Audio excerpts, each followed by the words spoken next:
Hey guys, it's Prince Rich with Rich Technology Group, and today also I have here with me Sunita Allister, who's actually one of our team members that works here at Rich Technology Group. Sunita, how are you today? I'm good. How are you doing today? I'm doing pretty good. Glad to have you on here for your first appearance on our ongoing news series. So, for you guys, the audience, I stumbled upon a really interesting article.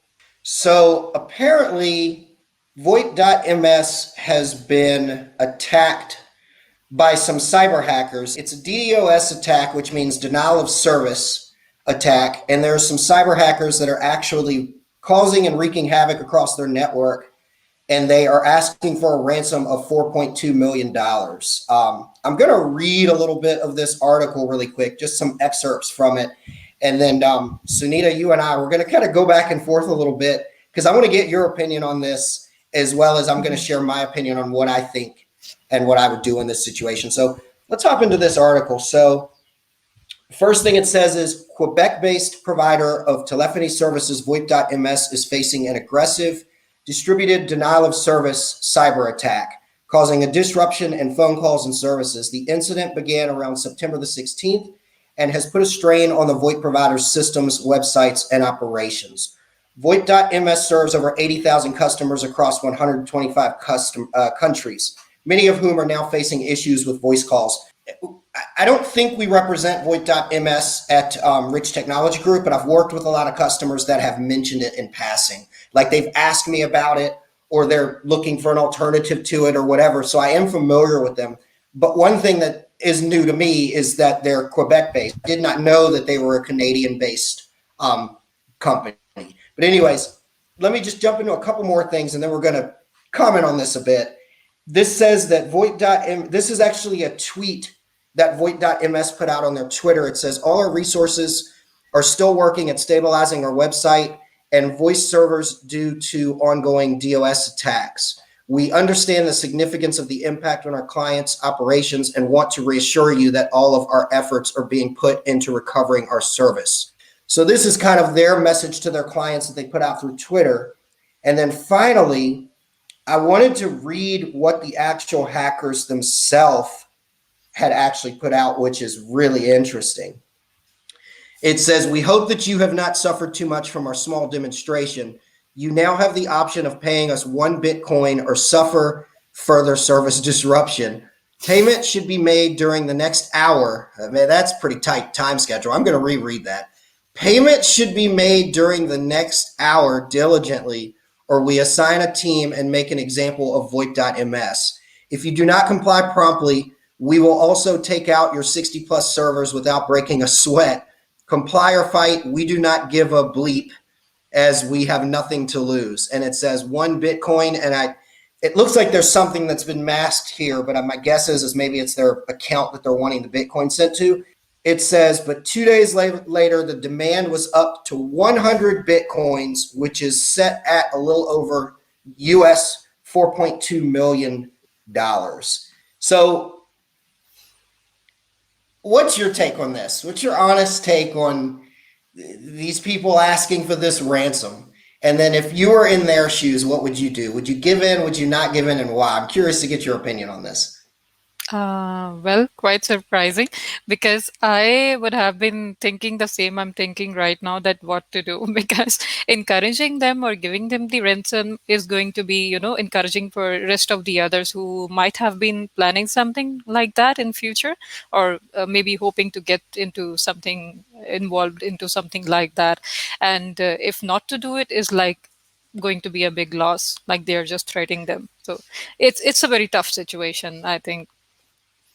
Yeah, it is. It really is kind of a lose lose situation because you hit the nail right on the head. Like, if they give in to these people, then that not only may encourage them to come back a week later, a month later, a year later, and do it all over again. I mean, obviously, these folks, Yeah. if they are who they say they are, if they are who they say they are, they have access to their system or they know how to get into their system and wreak havoc. So who's to say if they give them the 4.2 million dollars, they won't turn around and come back in another week and say, okay, now we want 8 million.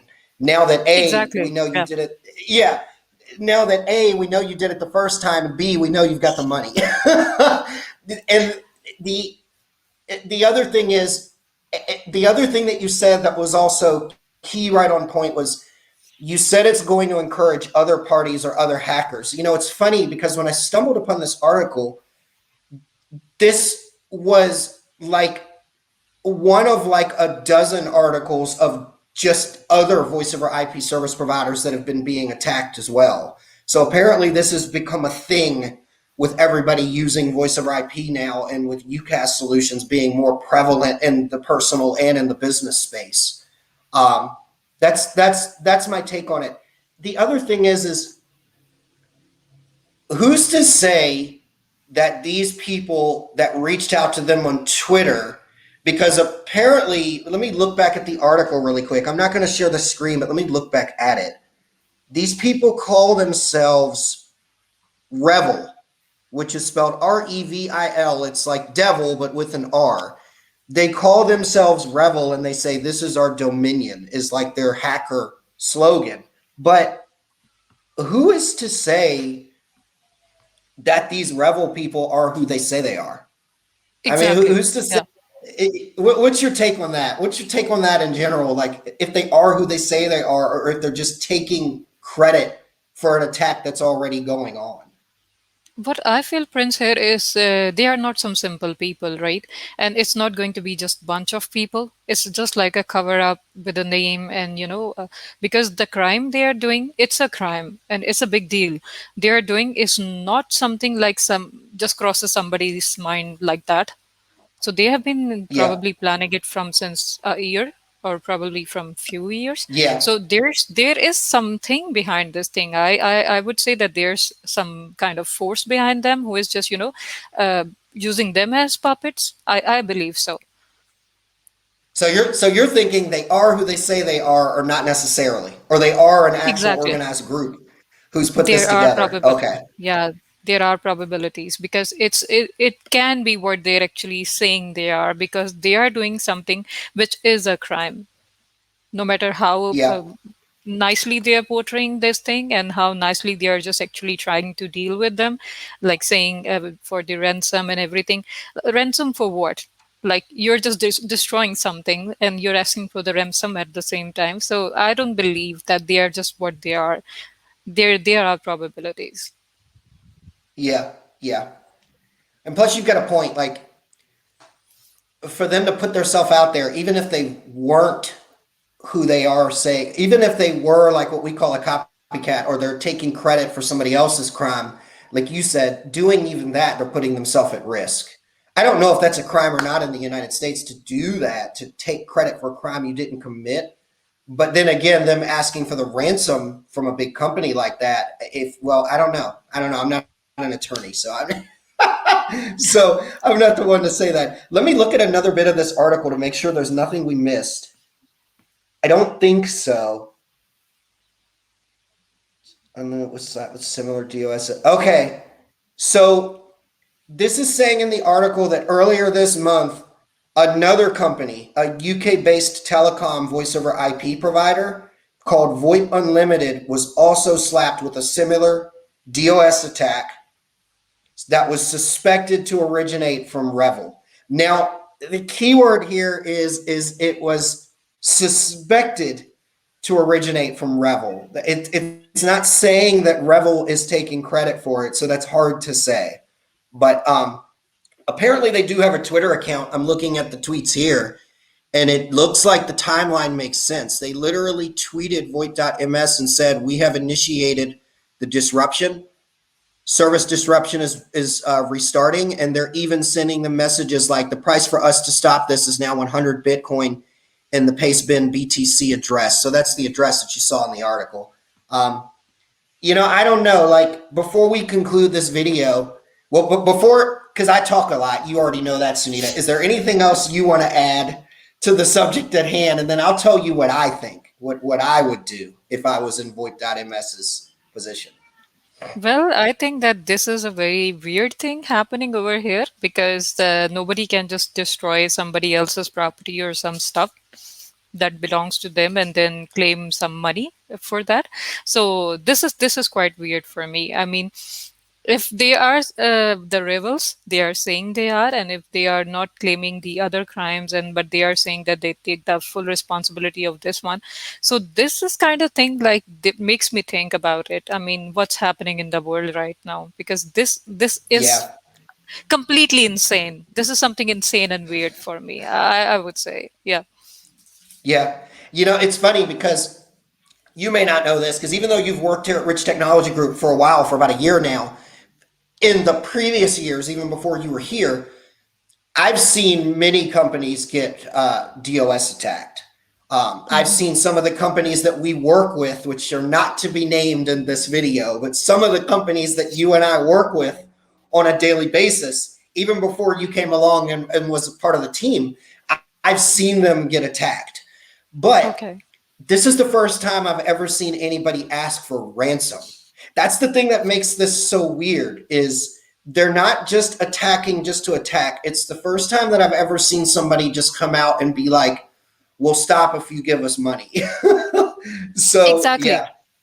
That is my point, So, because we hear somebody, attacking the systems or hacking the systems or getting into the personal stuff and, uh, what you can say, just taking over the control from them. But asking money instead of that, asking money to just leave them alone like that is weird, kind of weird, because it's not some human being who has been kidnapped or hijacked. So this is very weird part of it. They're asking money to make it stop. yeah. Yeah.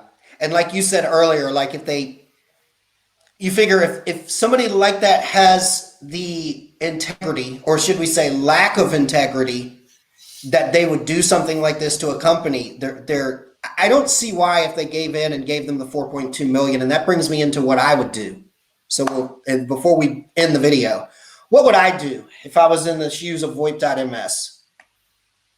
Knowing what I know in the past about things like legal litigation and court and just dealing with conflict in business, there are a lot of scenarios where you have to set aside principle of the thing. Because let's be real. I mean, what these people are doing, as you said, it's not only illegal, it's wrong. It's unethical, it's wrong, and it's kind of evil.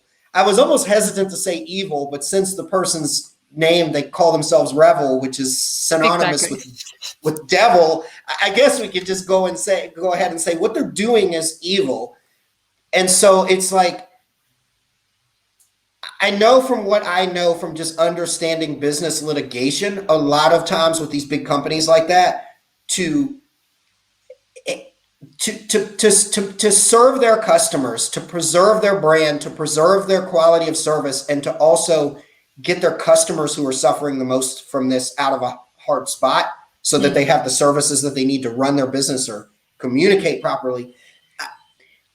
I almost feel like they just like paying the money. Let's say that VoIP.ms has got, $500 million laying around. For them, paying the money just to get what they need back in order is nothing. But then the flip side of the coin is who's to say these people won't do this again, or they embolden a bunch of other hackers that are like, hey, these people paid, why wouldn't they pay us? I can honestly say I don't know what I would do in this situation. Um, Finding those people, what I would want to do is because I would be pissed. I would be really upset. I would want to find Yeah. those people, Hmm. but I know that that's not something that you can do right here, right now to fix the Hmm. problem for the customers and get your services back to the standard True. that they need to be. But, anyways, before we wrap it up, any other comments or thoughts on this particular news subject, Sunita? All right. Same is my opinion over here, because I would have been so pissed at first. I would definitely try to find them out and just ask them why. Because, and the other way, if we just think about them paying the money off to them, like whatever they're asking for, it's like encouraging them. It's going to be a new trend for making some easy money from rest of them who just might have been thinking, like we just talked about it. So this is a very strange situation for me. I mean, if I'm in their shoes, I would have been, somebody's pulling me from this side and from this side, but I have no idea where to go because I have to Exactly. save my customers. But at the same time, I do not want to encourage any crime. So it's a tough situation for them. Yeah, it really is. It really is. Well, thank you, Sunita, for being here today. And of course, I'm so excited to have you on your first video with us for those of you who are watching, of many more news updates that we're going to be doing. So you'll see Sunita dropping in as a guest appearance as my unofficial co-host to just help add a little bit of opinion to some of these topics that we're going to be talking about. For those of you who are watching the channel, if you found this video interesting, go ahead and give it a like.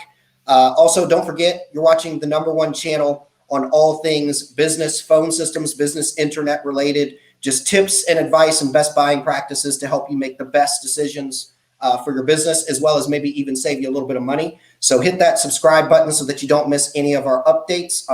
Also, don't forget that we are pretty much represent all of the major voice over IP service providers in the market. So if you're looking for an advisor or a free consulting service to help you figure out what makes sense and also get you special pricing, give us a shout. As always, this is Prince Rich with Rich Technology Group, your go-to guy for the best deals on business phone and internet service in the United States. We'll catch you again in the next video.